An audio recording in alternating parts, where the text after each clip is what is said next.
सबैलाई जय मसीह शुभ बिहानी। परमेश्वरले यस बिहानीको समयमा सबैलाई आशिष दिनुभएको होस् र सबैको दिन शुभ रहोस्। म फेरि तपाईँहरूको बिचमा अनि नयाँ भेटीको साथ उपस्थित भएको छौँ।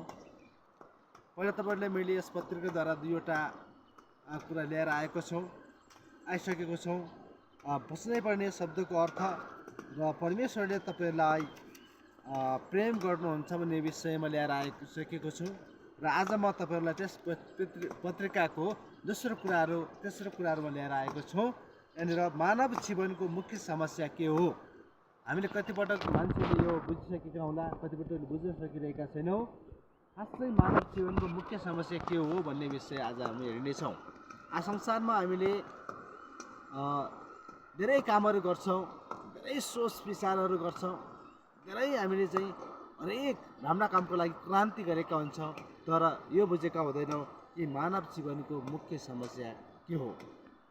अनि त्यो बुझेका हुँदैनौँ र आज हामी प्रष्टै मानव जीवनको मुख्य समस्या के हो भन्ने विषय हामी हेर्नेछौँ र तपाईँहरू ध्यान दिएर भिडियो सुन्नुहोला र सुनेर आफ्नो जीवन परिवर्तन गर्नुहोला भन्ने कुराहरू मैले आशा लिएको छु। आउनुहोस् हामी पत्रिकातिर जानेछौँ। मानव जीवन सुख र दुःखको मेल हो। यहाँ सुख पनि छ र दुःख पनि। तर हाम्रो जीवनको एउटा मूल समस्या पनि छ। त्यो मूल समस्या भनेको धन होइन, शिक्षा होइन, स्वास्थ्य होइन, हाम्रो पाप र अधर्म नै हो। हाम्रो पाप र अधर्मका कारणले गर्दा हामीले जीवनमा प्रशस्तताको अनुभव गर्न सकिरहेका छैनौँ। बाइबलले बताउँछ कि सबैले पाप गरेका छन् र परमेश्वरको महिमासम्म पुग्नबाट चुकेका छन्। पवित्र धर्मशास्त्र बाइबल रोमी 3 अध्यायको 23 पदमा हामी पाउँछौँ, त्यहाँनिर सबै मानिसहरू पापी छन्। त्यो पापको कारणले गर्दा हामी प्रशस्तताको जीवन अथवा हामी प्रशस्तै पाउने जीवनको अनुभव गरिरहेका हुँदैनौँ। त्यसरी चाहिँ बाइबलले सबै मानिसहरू पापी छौँ भन्ने कुराहरू दाबी गर्दछ। हाम्रा दिनभरिका काम, बोली र व्यवहारलाई विचार गर्ने हो भने हामीले चाल पाउँछौँ कि कतिपय हाम्रा चालचलन र हाम्रा व्यवहार अति नै घिनलाग्दा पापी र अधर्मले पूर्ण हुन्छन्।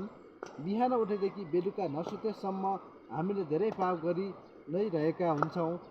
पाप सम्बन्धी मानिसको एउटा गलत धारणा के छ भन्दा ठुलै हत्या, हिंसा, चोरी, लुटपाट र व्यभिचार गर्नेले मात्र पाप गरेको हो। यो गलत धारणालाई हामी प्रत्येकले आफ्नो मन मस्तिष्कबाट पूर्ण रूपमा हटाउनु जरुरी छ। कतिपटक हामीले कसैलाई बोलीद्वारा होच्याउन पुग्छौँ, अरूको मन दुख्ने गरी तीखो शब्दका बाणको प्रयोग गरी हृदयमा प्रहार गर्छौँ, कतिलाई रुवाउँछौँ, कतिको विरुद्धमा झुटो कुराहरू बोल्छौँ, कतिको पछाडि कुरा काट्ने गर्छौँ। त्यति मात्र होइन, हामीले हाँसो मजाक गर्दा पनि पापकै सहारा लिएका हुन्छौँ। हाँसी मजाक गर्नु आफैमा पाप होइन, तर हाँसी मजाकको नाममा अर्को व्यक्तिलाई रुवाउनु, उसको मन दुखाउनु चाहिँ अवश्य नै पाप हो।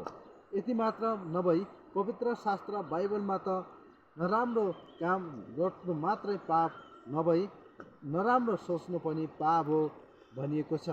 यी सबै काम कुराको आँटमा हामीले परमेश्वरले सृष्टि गर्नुभएको सुन्दर जीवनमा नै नसुहाउँदा पाप गरिरहेका हुन्छौँ, जुन चाहिँ हामी मानव जातिको मुख्य समस्या हो।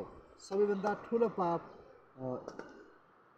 सत्य ईश्वरलाई नचिन्नु र चिनेर पनि उहाँलाई विश्वास नगर्नु पाप हो। हुन्छ, यहाँहरूले बुझ्नुभयो, मैले पढिसकेको छु, तपाईँहरू बुझ्नुहुनेछ। र मानव जीवनको मुख्य समस्या भनेको पाप र अधर्म हो। हामीले दैनिक दिनमा जानी नजानी अनजानमा विभिन्न किसिमका पाप अपराध हाम्रो जिन्दगीमा गर्छौँ र त्यो पापको क्षमा येशू क्रिस्टमा छ। येशू क्रिस्ट तपाईँ र मेरो लागि मर्नुभयो र आजभन्दा 2000 वर्ष अगाडि येशू क्रिस्ट यस धरतीमा आउनुभयो र तपाईँको र मेरो निम्ति पापको बलि चाहिँ हुनुभयो। ईश्वर मानवको रूप लिएर येशू क्रिस्टको नाममा चाहिँ संसारमा आउनुभयो र तपाईँ र मेरा पापलाई धुनको लागि।